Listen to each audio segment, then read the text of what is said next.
Nationalist citizens party এই একটি পার্টির সঙ্গে এখন তৃণমূল কংগ্রেস যুক্ত হয়েছে। আচ্ছা, এবং স্পিকার মহোদয়ের কাছে গিয়ে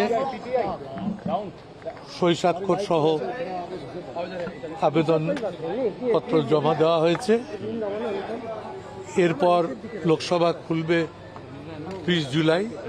তার আগে আমাদের আলাদা ব্লক থাকবে, সেই ব্লকে আমাদের আলাদা করে দপ্তর দেওয়া হবে ওই নতুন লোকসভার মধ্যে।